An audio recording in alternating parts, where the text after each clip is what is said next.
eu pas mal plus que des bobos, peut-être beaucoup de papas physiques. Aujourd'hui, où en sont les troupes Aujourd'hui, si déjà joueurs répertoriés et qui sont absents pour le match, c'est-à-dire Loco, Desmelou, Martin, Koulibaly, Ajorc avec la suspension, il m'en manque un. Le Cardinal. Ouais. Donc ça, 6 joueurs. Après, on va faire le point avec certains, encore 3 ou 4 joueurs d'ici demain pour savoir s'ils pourront participer. Donc, Kenny, il est dans une situation... potentiellement, Kenny fait partie de ces joueurs qui sont et d'autres qui sont potentiellement aptes, mais bon, il faudra faire un point sur le dernier entraînement, quoi. Et il y en a 2-3 autres aussi, donc potentiellement entre 6 et 10 absents. Okay. Les 3 catégories, c'est quoi? C'est Romain Fell, Kenny, Daniel, Vandamme n'était pas là ce matin. Vandamme aussi. Bizot. Ils ont quoi, Vandamme des réminiscences d'un petit match le mardi soir. Justement, ce match, j'ai l'impression que c'est un sommet depuis le début de la saison en termes d'émotion, d'intensité. Comment on redescend après ça? On est là. On est redescendu. Pas de problème. Non, il faut... Et ces discours aussi qu'on tient aux joueurs, c'est que si on veut être catalogué comme une bonne équipe, il faut être capable de, tous les 3, 4, 5 jours, parce que des fois on joue 3 jours après, des fois 4 jours après, là c'est 5 jours après, donc heureusement qu'on a un peu plus de temps, mais de pouvoir remettre les valeurs qu'on a mis sur le terrain sur le match contre le PSV, et que c'est pas qu'une fois de temps en temps, et que là il faut qu'on arrive à gagner en constance. La difficulté effectivement, c'est que en plus de cette problématique, de pouvoir dans des phases très rapprochées, d'avoir ce niveau d'intensité, d'agressivité dans le bon sens du terme, c'est effectivement qu'on est quand même pas mal diminué. Donc c'est vrai que du coup, ça pose des problèmes pour préparer le match, et ça pose des problèmes aussi forcément pour l'aborder, quoi. Pour les joueurs, je parle. Est-ce que vous estimez que c'était le match contre le PSV, peut-être le match le plus consistant pendant 90 minutes du Stade Rennais depuis le début de la saison? Ce qui est sûr, c'est qu'en termes d'investissement, de concentration, de volonté aussi d'imposer quelque chose à l'adversaire, face à un très bon adversaire, et c'est certainement effectivement ce qu'on a peut-être produit de mieux. Après, puis en plus par rapport aux forces qu'on avait en présence et pour préparer ce match, donc tout ça conjugué effectivement fait que c'est certainement un match abouti. Après, bien sûr qu'on aurait pu encaisser un but, bien sûr qu'on aurait pu en marquer plus, on aurait pu en prendre plus aussi. Donc, mais globalement, comme je dis aux joueurs, quand on a ce tel niveau d'investissement et de concentration, qu'on ne fait pas d'erreurs grossières, souvent on est récompensé, quoi. C'est ce qui s'est passé sur le match du PSV, où bien sûr qu'ils nous ont mis en difficulté, mais globalement on ne peut pas dire qu'on a volé notre victoire, quoi. Quand on voit les occasions franches qu'on s'est créées en deuxième période, il y en a vraiment 5 vraiment très très nettes. On se dit que quelque part on a fait les choses pour que effectivement ça tourne en notre faveur, quoi. Là vous allez jouer un concurrent en matière, on va dire, pour le moment, dimanche. Complètement. À lever face à justement ces équipes un peu mal classées, Brest a fait le choix depuis le début de la saison. Oui, sur les équipes quand même qui au départ sont programmées pour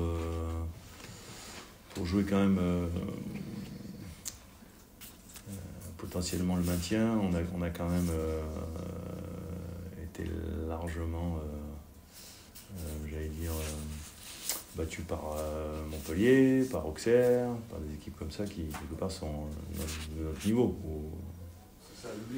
Donc j'oublie pas quelque part quand même qu'il y a eu des matchs effectivement où on n'a pas eu cette exigence, comme je leur ai dit également ce matin, pour faire un peu le débrief et se projeter sur la suite. Si on regarde nos 4 derniers matchs, nos 5 derniers matchs, Lille, tu es puni dès la première situation. Montpellier, tu es puni dès la première... Je ne prends même pas d'occasion. Dès la première situation. Barcelone, tu es puni dès la première fois il rentre dans ta surface. Monaco, pareil. Et c'est souvent en plus dans les 5-10 premières minutes. Et si tu reviens encore avant, je crois avant Monaco, je ne sais plus qui c'était, mais c'est encore une situation identique. Donc c'est vrai que on a tendance un petit peu à opposer ce qu'on fait en Champions League et en championnat, mais on se rend compte que autant en Champions League, des fois, ça a tourné en notre faveur, mais parce qu'on justement mettait les ingrédients, et que quand on est un petit peu en dessous, en termes d'investissement, d'exigence, d'effort, de course, tout ça, on voit qu'on le paye cash. Donc c'est des enseignements à tenir par rapport à ça. Ça vous mesurez en termes de distance parcourue, les champions et les championnats, en termes de stats Ouais, en fait, sur nos derniers matchs, on a vraiment eu une période Auxerre, Montpellier, des matchs comme ça, où on était vraiment en dessous de ce qu'on faisait habituellement. Là, on ne peut pas dire, sur les 4-5 derniers matchs, on est au-dessus de ce qu'on fait en moyenne, c'est-à-dire que là, on est à plus de 120, pratiquement kilomètres par match, et on a eu des matchs où on a été à 110, quoi. Donc c'est vrai que ça fait des grosses différences. Et tu te rends compte quand on est toujours dans ces hauteurs de... Alors, bien sûr, il y a les distances parcourues, mais après, il y a aussi l'intensité des courses. Et souvent, quand tu es dans des hautes distances parcourues, tu as souvent des hautes distances aussi en intensité de course. Et on se rend compte que souvent, quand on a ces stats-là, on a souvent un résultat positif à l'arrivée. Donc voilà, après, c'est pas que les joueurs, des fois, ils veulent pas les faire, mais des fois, peut-être qu'ils peuvent pas les faire. Donc c'est ce dont on a parlé souvent, et c'est justement des axes de progression, d'être capable d'enchaîner et physiquement et psychologiquement ces matchs tous les 3-4 jours, 5 jours. Donc voilà, ça sera encore les enjeux de ce match contre Nantes. Et quand tu leur en parles, les joueurs, ils sont conscients de ça? Il n'y a personne qui dit rien, mais je pense qu'ils sont conscients. Je pense, ouais, non, ils sont conscients de ça. Ouais, je pense aussi. Après, je pense qu'ils démarrent toujours les matchs pour les gagner. Après, c'est sûr que quand on va à Lille et que tu perds au bout de 2 minutes 1-0, que tu vas à Montpellier et qu'au bout de 10 minutes tu perds 2-0, c'est pareil, il y a eu pas mal de scénarios comme ça. Donc c'est vrai qu'après, Monaco pareil, 2-0, au bout de je sais pas combien. Alors, en deuxième mi-temps, on dit ah ouais, on est revenu dans le match. Ouais, on est revenu dans le match, mais souvent on a gagné le deuxième mi-temps, mais bon, on avait fait malheureusement l'écart, l'adversaire avait fait l'écart avant, quoi. Donc la réaction était pas assez, était trop tardive, quoi. Eric, que dire du prochain adversaire? Que je vais encore affronter un de mes copains, l'entraîneur. Bon, nous après, quand le match est lancé, à part vociférer sur les bancs, il n'y a plus grand chose qu'on maîtrise, même si des fois à la mi-temps on peut ajuster des choses, mais autrement non, une équipe de Nantes que je trouvais très intéressante et compétitive au début du championnat, et puis après ils ont eu un trou, je ne sais pas pourquoi. Alors que je trouve qu'il y a eu des choses intéressantes, notamment dans le recrutement, quand je vois Ablin qu'ils ont acheté, Le Penant que j'aime bien comme joueur, qui est un joueur, je trouve, au milieu de terrain intéressant aussi. Je trouvais que voilà, il y avait effectivement un meilleur équilibre, et là il reste sur de bons résultats quand même. Un bon match nul à Paris que nous on n'est pas arrivé à faire. Et là, en ayant battu Rennes, même s'il y a eu des événements dans le match, notamment un carton rouge pour les Rennais, mais on va dire qu'ils sont dans une bonne phase, du coup, qu'ils se remettent un petit peu à l'endroit, donc ça tombe mal pour nous, mais en tous les cas, on va préparer ce match pour essayer de le gagner, mais on sait que ça va pas être facile, surtout qu'eux, certainement, qui vont venir avec l'idée de faire un bon résultat et certainement de mettre un plan de jeu pour nous contrarier. Il faut donc se méfier de cette équipe de Nantes qui a certainement moins de blessés. Alors je ne sais pas l'état de leurs troupes, mais a priori je pense. Mais c'est évident qu'il faut se méfier de tous les adversaires. On l'a appris à nos dépens, je pense, au début de la saison, même si je pense qu'on n'a jamais pris personne de haut. Mais Nantes encore plus, parce que c'est le match qui arrive, et comme je vous le dis tout le temps, le match qui arrive, c'est le match le plus important de la saison. Donc, comment tu as trouvé ton équipe sans Ludovic, à Jorque, en pointe mardi? Est-ce que ce système en 4-4-2 avec Camori un petit peu en 10, ça peut être une solution encore Non, mais j'ai trouvé mon équipe bien, j'ai trouvé mon équipe dans ce que j'attendais, dans la volonté aussi d'avancer sur l'adversaire, avec des garçons qui ont été moteurs par rapport à ça, avec avec déjà un premier rideau, et puis c'était Romain, et puis c'était Mama au début du match, un premier rideau défensif d'attaquant qui fait son travail. On leur a demandé aussi d'être plus investis dans ce travail-là, qu'on avait besoin, que l'équipe avait besoin aussi de ça. Et derrière, avec des garçons comme Cabot, qui se passent toujours bien pour défendre, je ne parle pas d'attaquer, mais qui se passent toujours bien pour défendre, avec Madi, avec Hugo, d'être vraiment dans la volonté d'avancer sur l'adversaire, Eddy qui couvrait un peu tout ça. Moi, je trouvais que c'était intéressant, mais j'avais pas trop de doutes sur leur capacité à animer le système et à être performant également dans ce système-là. Maintenant, c'était pour ce match-là, on verra la suite, mais on sait qu'on peut aligner 2-3 systèmes différents. Voilà. Après, ça dépend des fois un petit peu de l'adversaire, du système en face aussi, donc on verra, mais bon, ce que je trouve intéressant aussi, c'est qu'on a été capable après de proposer des choses quand on avait le ballon, et notamment de faire mal à la récupération, et c'est là où notamment s'est créé d'occasions avec les prises de profondeur de Mama, notamment, où il a été bien servi, et il n'a malheureusement pas pu bien finir, mais en tous les cas, c'était un peu le plan de jeu face à cette équipe du PSV, et ça sera certainement différent face à Nantes.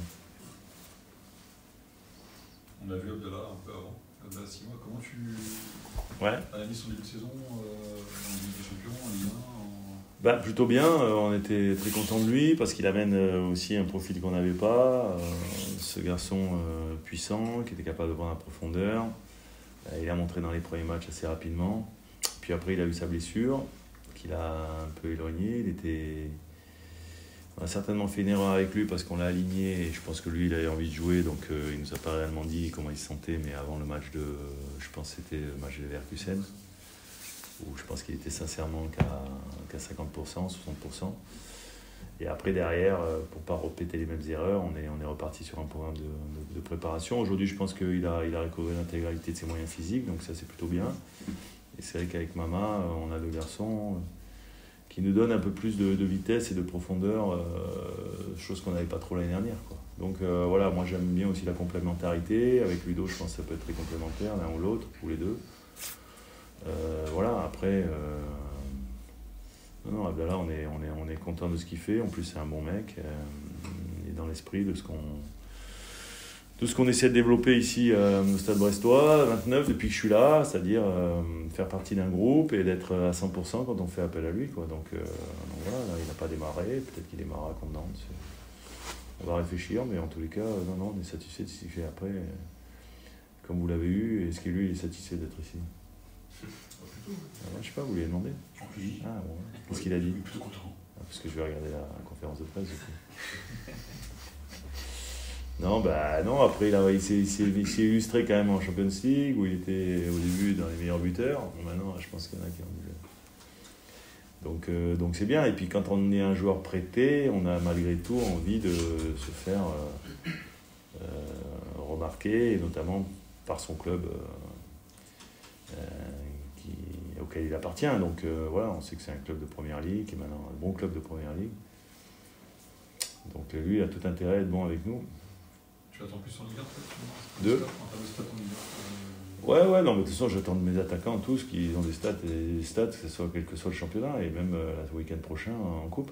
Donc non, mais ça, c'est sûr. Mais bon, lui, il a marqué des buts en Champions League, il y en a, ils n'ont pas marqué en Champions League, ils ont marqué en Ligue 1, donc bon, ils ne choisissent pas leur match. Hein. S'ils pouvaient choisir quand ils marquaient, ce serait trop facile. Et il nous expliquait aussi que même si vous l'avez souvent aligné sur le côté gauche avec un joueur en pointe, là il est rentré dans l'axe contre le PSV. Et puis il est capable de jouer là, ouais. Bien sûr. C'est vrai que quand on l'a pris, on réfléchit aussi dans la construction d'un effectif des postes que les joueurs peuvent occuper. Et lui, on sait qu'il peut jouer à gauche, il a bien joué à gauche, mais il peut jouer dans l'axe aussi. Comme Mama peut jouer à droite, il peut jouer dans l'axe aussi. C'est l'intérêt d'avoir les trois avec Ludo, qui lui ne peut jouer que dans l'axe. Peut-être stopper, peut-être défenseur central, mais plutôt que dans l'axe, parce qu'il n'a pas les caractéristiques d'un joueur qui peut jouer sur les côtés. Mais bon, donc c'était par rapport à ça que les trois, on les a pris pour justement nous couvrir sur la saison. Puis on voit qu'en ce moment, on a besoin d'être couvert, quoi. Et je ne parle pas que de la température à l'extérieur. Par rapport avec les champions, il y a une question qui est en train de se poser. Vous avez les barrages assurés quasiment. On parle du Stade de France ou de Guingamp pour le stade en barrage, ou est-ce qu'il y a une préférence pour la suite? Alors, j'en ai pas du tout parlé avec le club, moi, personnellement. On va pas exposer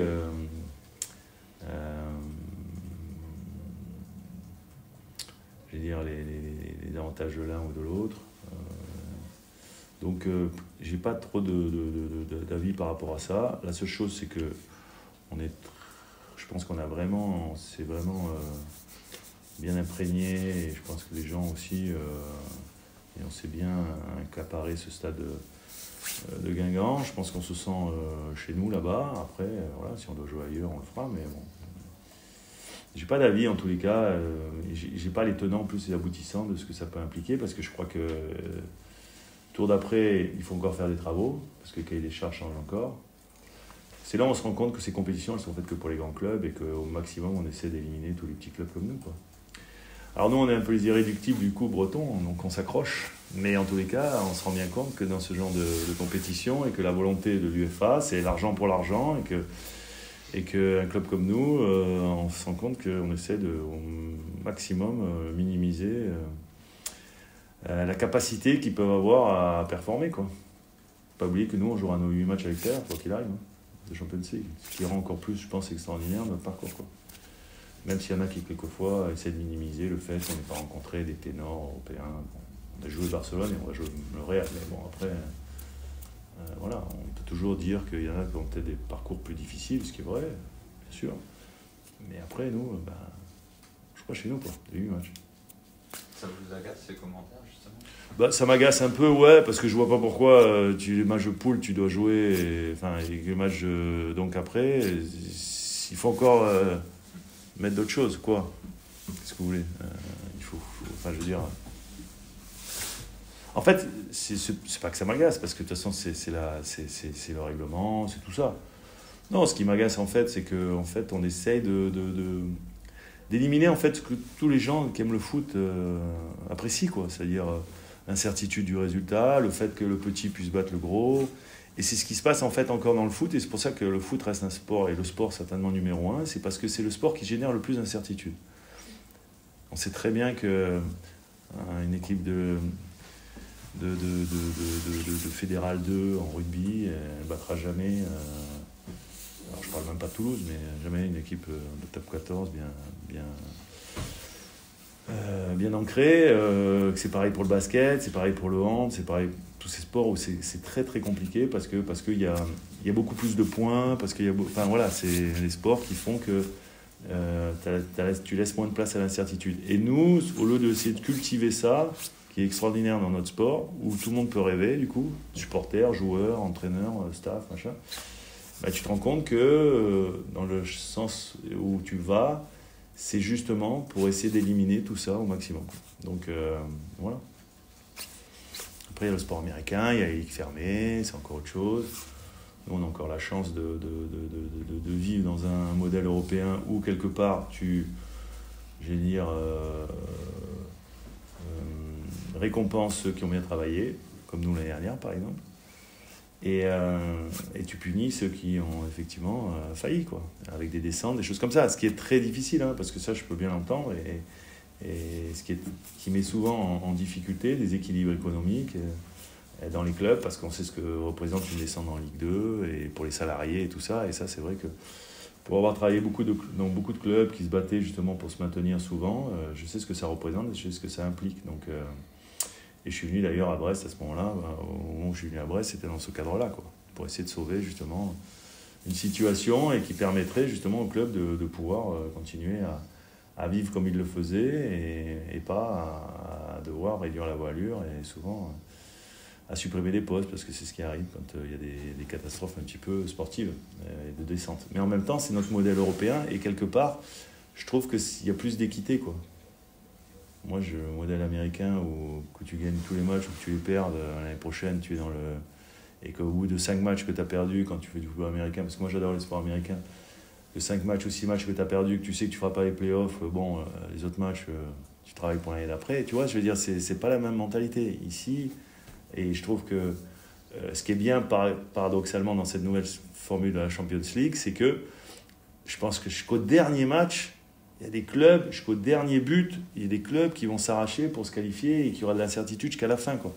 Donc ça, c'est bien. Mais après, tout le reste, voilà, cahier des charges, des trucs, des machins. Donc... Vous avez tu en as bien évidemment conscience, mais le fait d'être aimé aussi parce que vous générez ça. Ouais. Là, Non, mais bien sûr. à un niveau autre que celui-là. Non, mais bien sûr. Et ça, c'est une grande fierté pour moi. Je pense que c'est une grande fierté pour le staff. C'est une grande fierté pour les joueurs aussi, qui doivent ressentir cet amour. Mais je l'ai déjà dit, hein, ne serait-ce que déjà les témoignages qu'on avait reçus l'année dernière par rapport à notre parcours, notre qualification en Ligue des Champions directe, et du monde du foot, et pas que du monde du foot. C'est vrai, quelque part, je pense qu'on a touché les gens. Après, aujourd'hui, maintenant, il y a ce parcours en Ligue des Champions qui fait que c'est en plus exacerbé, parce qu'il y a le fait que quand tu regardes le classement, si tu enlèves Lille et Brest, tu regardes les 15 premiers, ben, il n'y a que les très grands clubs. Hein. Il y a une ou deux surprises, comme j'allais dire Leipzig par exemple, qui est maintenant, je crois, déjà éliminé ou un truc comme ça. Mais après, tous les grands, tu les retrouves là-haut. Donc il y a deux anomalies avec nous et Lille, quelque part, même si Lille a plus ou moins que nous. Mais je veux dire, Lille, ne peut pas les comparer non plus à ceux qui sont dans cette 10, 12, 15 premières places. Et ça me fait plaisir parce que c'est aussi un entraîneur que j'aime bien. Donc voilà, c'est bien pour Bruno et c'est bien pour moi.